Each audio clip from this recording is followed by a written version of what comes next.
Hey guys, we'll leave you again. So just continuing on here with part 2 of this athletes program. So in part 1 I took you through his first year of phase 1, phase 2 and phase 4, which was 3 months before this young soccer client took off to Europe. Now skip ahead a couple of years. I'm still training this client, and I've got it here as year 3. Really, we're 2 years on, so if we call the end of 2002 was really this year 1, all of 2011 I'm calling year 2, and year 3 is up to where we are now in late 2012. So I'll just show you where we've continued with that up to now and filling the gaps. So remember, this was a kid who came in, said very skinny, very weak. He's a very endurance based athlete. He came to me, for anyone who knows the beep test, he ran a 15.9 beep test as an 18-year-old, and yeah, that's elite. That's absolutely elite. Interestingly, as he came to me, he said he didn't know much about training, so he was just running a lot. I told him to stop running. I said he gets plenty of aerobic work in the actual football training and match day stuff that he does. And I said, in your spare time, you can lift weights and eat a bunch of food and trying to get some rest. And I said it will barely hinder, you're a natural endurance athlete, it will barely hinder your performance, might even improve it. Turned out to be the latter. Early 2011 he retested, having done none of his own direct run training, and he ran a 16 flat. Again, anyone who knows the beep test will realise that that's elite, and pretty much we can attribute those gains to, there's nothing with aerobic capacity, he just had some more strength in his legs. So here, picking him up now, this is a couple of months ago, so almost 2 years on from where we left him off. We had just gone from learning how to squeeze his glutes on the ground. We had just built into some basic squat progressions and doing some rack pull deadlifts, and just getting into the basic upper body stuff, some horizontal push and pull, push up variations. He just started with a 1-arm bench.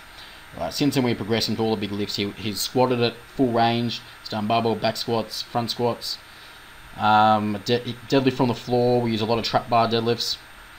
Now this particular phase from showing here, we'd really moved on to a power phase.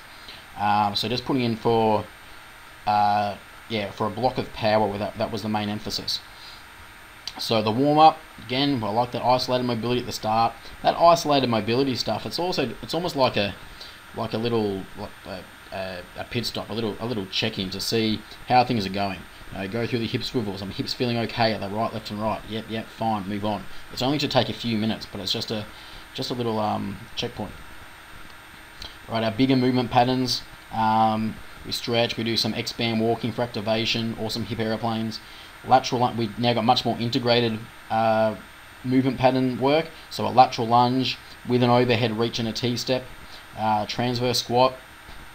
And then there's some additional stuff, and my client here, he knows what he needs to do. So this is stuff that he can even do on an off day if he just feels like going through some good movement. So these are all things that will help him. They're integrated mobility drills and activation drills. They're not going to fatigue him. They're actually going to help him out by going through the movements. Or he can use some of these as additional movement prep before his training. If it's a day he comes in, he feels like he needs a bit more to warm up, needs more to get going, he's feeling particularly tight, he can take himself through some of this extra stuff.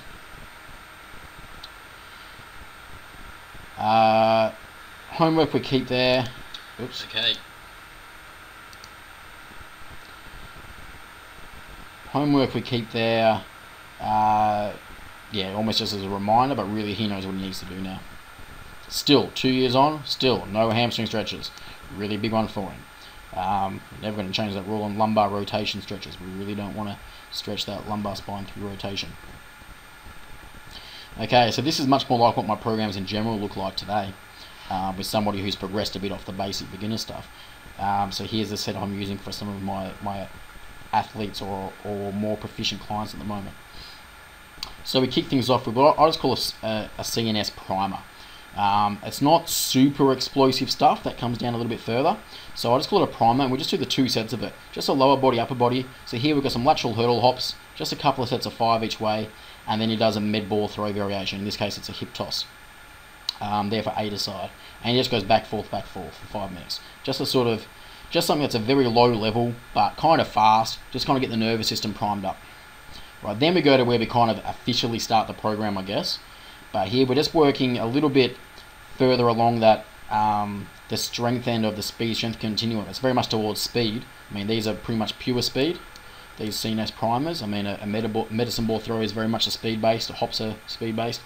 So here we're adding a little bit of strength to it. We've got a band resisted broad jump.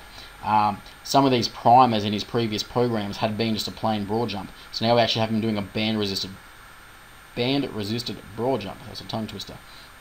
And we progressed the weight of the bands throughout. We kept the volume the same, but added the resistance, and we had a marker that we wanted to try to beat each time.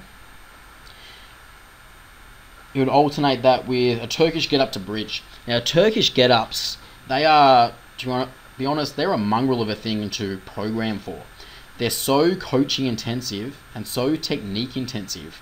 It's a really hard thing to fit into a flowing program. It's a really hard thing to find time to teach, because frankly you need multiple sessions mastering the movements, and it is that sort of movement that needs mastering. It's not something that's sort of near enough is good enough. You're going to spend time in each position really trying to own those positions. So how I try to integrate that into a program is we break the Turkish get up. Now, for most people, I'll start up by just using a Turkish get up to a bridge, which is really what I call a 3-stage movement. You have that initial roll and thoracic extension to the forearm, post up onto the arm, and then drive the hips up. And then they come back down, and we call that a rep. So it gets the start of that Turkish get up. And it's a way that we can fit into the program a bit faster and still get the key benefits of it. That thoracic extension and rotation, that shoulder stability, and that hip extension. So coached him through that, and he pairs that with this explosive broad jump now. Also note with that pairing the rest periods I've got here. So after the broad jump, very deliberately, there's no rest. And if we you can categorize Turkish get up almost as whatever you want, probably other than explosive. It's definitely not explosive. But let's say it's kind of that core stability type of exercise. A big thing we want with stability is the ability to stabilize under duress. Right? So when the athlete's out there on the field, he's not going to get to take his time and brace his abs and wait for impact. He has to do it reflexively. And he probably has to do it while he's breathing pretty hard. So he bangs out his broad jumps, right, steps out of the band, then all of a sudden that sort of nervous system stimulus hits him, and his metabolic rate goes up, he's breathing pretty hard. And then he has to get straight down and do a drill that requires a lot of concentration and stability while he's under duress. He's not in an optimum environment to do that, right? And that's very deliberately programmed that way.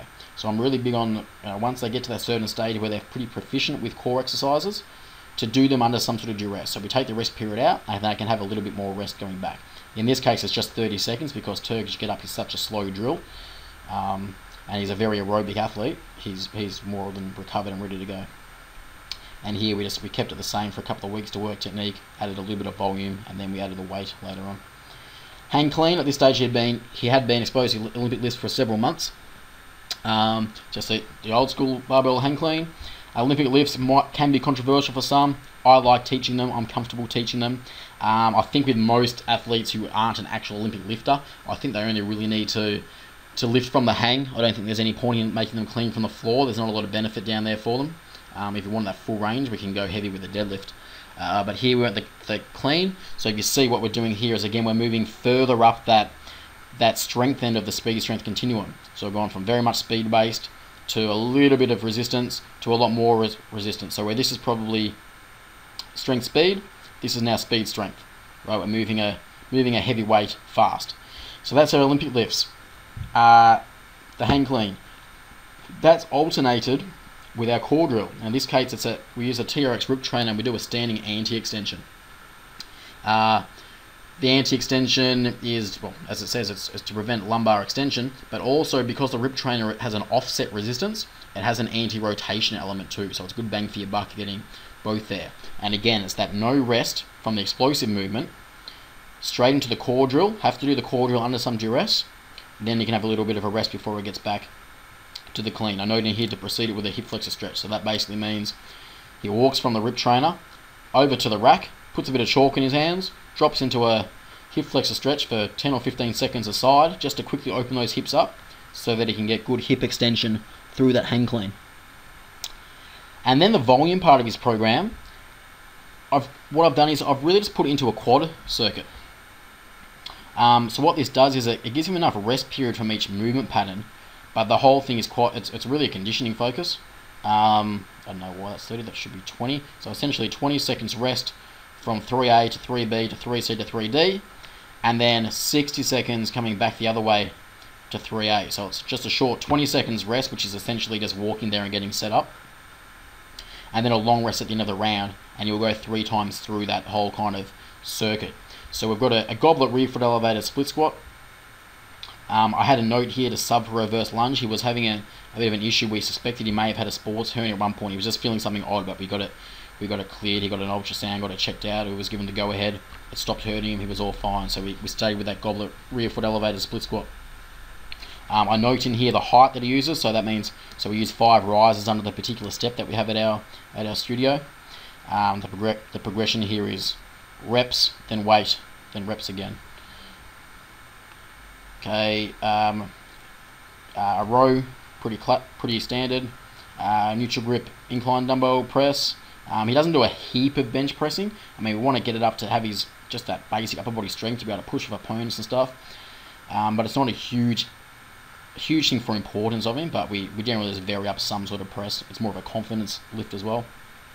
Farmers carries are great. I'm a huge fan of carries. Big Dan John fan. He's really sold me on all the benefits of various carries. So in most programs, for most people, I'll have some form of carry, whether it's a farmer's carry, a suitcase carry, a half waiter's walk, all sorts of variations. So that's that program there. So there's our volume stuff, and you see the emphasis here was kind of that hypertrophy, that mid to high rep volume, that 8 to 10, 8 to 12 sort of rep range. Session 2. So again, he does 2 sessions a week. He's juggling this strength training with his football training. Our CNS primers. So the lower body is a squat thrust to a box jump with a single leg landing. Now that sounds pretty complex, and it kind of is. Understand that's not something we just give to everybody. There was a lot of progressions leading up to this. I mean, we're talking almost 2 years since the last program we saw with this guy. We've gone through a lot of progressions here. So he's gone through doing his broad jumps, doing various box jumps, doing single leg box jumps, and now we're just kind of combining it into a bit more of a complex pattern.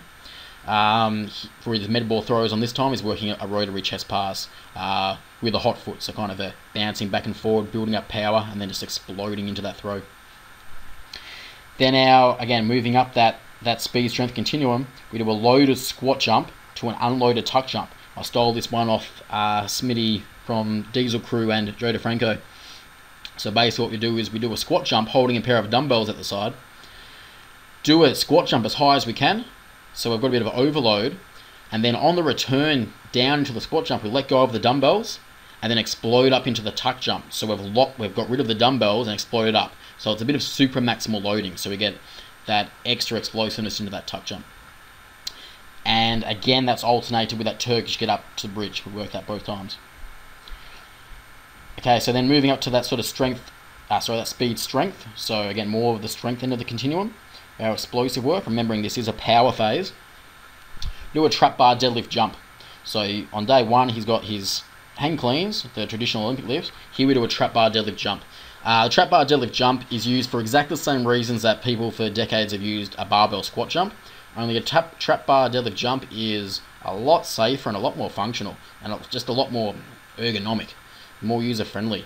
I mean, doing a barbell squat jump sucks because the barbell jumps up on your back and it jams back down. I don't really want to have a client have a metal bar with weight on it launch up off their back and land back onto their spine.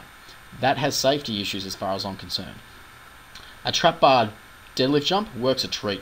And there was a research piece, I read the review on it recently, and it showed that the gains from the trap bar deadlift jump were excellent. From memory, was comparing to like Olympic lifts and barbell squat jumps or something, and it came out just as good, if not better. Something like that. I'm sure some research geek out there can tell me exactly what that was. But it was all positive stuff. So a trap bar deadlift jump works really well. Also note, whenever doing this power stuff, it's very low reps. We don't do it to fatigue. Right, we don't want any fatigue. It's a very neural-based exercise. So 3 sets of 4 we're working here. 3 sets of, that would have been with progressive overload, and 3 sets of 3 would have means it would have been quite a big jump in weight. And again, no rest, straight into our core drill. In this case, a horizontal chop, so more of that anti-rotation component. And then again, we've got that 4-way circuit, that quad set. Our glute ham raise, fantastic exercise for most athletes, right? What I call a natural glute ham raise. We don't actually have a glute ham machine, so it's kind of a combination of your glute ham raise and what's known as a Nordic curl. In this case, we do a modified version where we have him facing backwards on a lat pull down machine with his heels pinned, and he controls the eccentric phase. I catch him before he has to break at the hips, actually overload that eccentric phase. I'll help him back up through the concentric and let him finish off the movement himself. And that's with arms extended. He's done these quite a bit, so we further challenge him now by making a longer lever. Pull-ups. He's taking his time to get better at pull-ups. This athlete's actually got really long arms. He's never going to be great at pull-ups, but it's a big challenge he set to himself, and he really wants to do double-figure pull-ups, and he actually got that just recently. Remembering he started being able to do like one or none with me. So here we use cluster sets, right? So 3 sets of 3, 3, 3. So that means 3 reps, rest 12 seconds, 3 reps, 12 seconds, 3 reps. Then next week we add the volume by 1, 4, 3, 3, then 4, 4, 3, then 4, 4, 4. So the total volume goes from 9 per set, 3 sets, that's 27 pull-ups, to 12 per set for 3 sets, that's 36 pull-ups. Feet elevated band push-ups, just getting fancy with the push-ups. Over the couple of years we've done probably every push-up version imaginable. So this actually has his hands on resistance bands, on the power bands, which adds some natural perturbation that he has to deal with, so adds that upper body stability. And a cross body carry, 1 kettlebell up, 1 down. Very different sort of feel if you could try that. And then, so that was the power phase, and then leading into the last one we'll go over here. This is the phase he's actually working on right now. So you can see this started just a few weeks ago. Isolated stuff, activation, etc. Look, we've been doing a lot of this for 2 years. It won't change a lot. Occasionally I'll see something good, I'll change up 1 or 2 things, but he kind of knows what he needs to do to get himself ready now. So a lot of this movement prep won't change heaps unless I learn something really groundbreaking. So again, we've got those little primers, some lateral work in the hops, med ball throws. Okay, so our bigger, more explosive jump does a loaded kneeling jump to an unloaded broad jump, a double broad jump. Okay, so what that means, again, is that super maximal loading in the kneeling jump, going from knees, landing in a squat. As he lands, he drops the load, which is in this case is a 10 kilo medicine ball, and he launches out of that squat position into a jump and then immediately into another jump. So again, it's a very complex power exercise. Certainly not the thing to go out and throw to your weekend warriors just because it sounds cool. We took a lot of time to build up to that. Still working on the Turkish get up to the bridge and just working on a countdown. 3 reps aside, 2 reps aside, 1 rep aside. That 1 rep aside in the third set gives us more time to get exposed to some heavier weights. You can see I've preset the weights with these ones because I sort of worked out where he's at by now. So by the end of this program, he'll get exposed to holding the 20 kilo kettlebell up. The hang cleans stay in. We don't have to change every exercise, every program. Especially something like Olympic lifts, which are a very complex lift. And he's only doing them once a week for 3 sets. I mean, here, 3 sets of 4, that's 12 reps. 12 reps a week is not a lot of exposure, it's not a lot of practice, so we need to keep them in there for a longer time for him to get proficient at them. A low to high chop for our core drill, and then again our 4-way quad set. Now this time you'll notice we've still got the rear foot elevated split squat in there, but the difference here, we're doing on all of these, the rep range is quite a bit lower. So where the last phase is more of that kind of 8 to 12 emphasis, this is now that sort of 6 to 8 emphasis. So just taking it down a notch, a bit more speed, a bit more strength emphasis. And also, it was for logistical reasons, it was to make a jump in his load. So here he's doing it with 30 kilo. The thing is, at the studio I'm at, we don't have dumbbells between 30 and 35. They start from 30 onwards, they go up by 5s, and he's at that gap. So to make that jump over, where he hasn't got 2.5 kilo increments anymore, what I've done is taken the rep range down to make it easier to kind of jump the gap. Band held feet elevator row. So again, you're doing that band held stuff. On day 1 we do it as a push-up. Here we do it as a row. Again, just adds in some natural perturbations to deal with. A bench press variation, so a single arm using the corkscrew maneuver as he presses. And a sled resisted Spider-Man crawl. That's pretty horrible. So it's just going through your Spider-Man walks with the sled getting towed behind you. So it's kind of a combination of strength, mobility, endurance, a lot of stuff happening there. I can tell you my client doesn't like it at all. And session 2, again, so our primers. So now, so a big single leg movement, lateral single leg box jump to a single leg landing. That's actually a really tough drill. Again, it's not stuff just to go throw to anybody. We took a lot of time building up to something like that. right? Then he does a rotary med ball throw with a crossover step behind. So again, really winding his hips up and putting everything into that explosive throw. So his bigger movement is the hurdle jumps. Probably not as big a jump in strength here. There's no external resistance, but he's just focusing on a high hurdle jump. This is the first time we get him exposed to a full Turkish get-up now. So by this stage, we'd spent a whole program and half of this program doing the Turkish get-up to the bridge. Here he gets a bit of exposure just doing the full one where he gets to finish standing up and getting right back down. And we keep it at just 2 reps a side for the 3 sets. Later on we do hit 3 a side, but we're going to move him up to eventually the weight will double over this program. Our main explosive lift, so we have the hang clean on day 1. On day 2 here we use a dumbbell hang snatch. The dumbbell hang snatch is about the only thing where we can get him overhead because he doesn't have to stick it overhead. He can get it there and then get it straight down. And that's it's a very athletic movement. I really like the dumbbell hang snatch. Again, no rest into our core. Day 1 was low to high, day 2 is high to low, so just different angles. The glute ham raise stays in. This time though, rather than arms extended, he does it with the plate loaded on his chest. So that's our progression. We've just changed the difficulty of the exercise. That's another variable, right? The rep range here is about the same, but the difficulty has increased. Pull-ups. So we've worked through those clusters in the last program. Now we have him back to straight sets, and based on the fact that with his clusters he finished off doing 4-4-4 in his clusters, so that's 12 reps with intermittent resting. I figured he should be able to get 8, which he did, and we're just adding 1, and that was relatively easy. But based on a short-term phase of linear progression, get 9, get 10, and that actually was last week, and he did get his 3 sets of 10 pull-ups. So he was very happy that he finally hit double figures in his pull-ups. And then we'll finish him off next week. We'll chuck a weight belt on him and start loading him up and work that lower strength range. Half kneeling angled bar press, that's our open chain pressing, just a different angle. Day 1's a bench press, so it's horizontal. The angled bar is somewhere between vertical and horizontal, remembering that he can't really go vertical because he hasn't got that great thoracic extension. And a double racked carry. As I said, I always want to get a carry version in there. The double racked carry is horrendous. You get 2 heavy kettlebells. The weight you use is actually more dependent on somebody's own body weight rather than their strength. And it is a serious anterior core drill. Try it out. You'd be shocked how difficult that one is. But that's it. So that just shows how we can progress with an athlete from the real basic stuff at the beginning. This is a guy that came in 2 years ago, couldn't even squeeze his butt, did a zillion glute bridges. We had him doing the basics of strength training 3 months later before we took him overseas, and now 2 years on, he's doing some pretty advanced stuff. He's training like an elite athlete, but actually using some very intelligent training principles, and the key here is that there's a justification for everything. So hopefully that gives you guys an idea of how we string this all together, how a program builds upon itself, and how it's about working someone to the edge of the ability that they're currently at. I mean, if I gave this to him 2 years ago, there's no chance. Probably would have got injured, he would have got no results, probably would have got frustrated because he couldn't do it, and probably wouldn't be training with me anymore.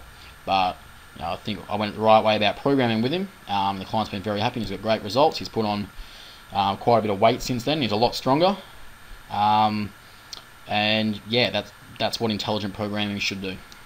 So yeah, thanks guys.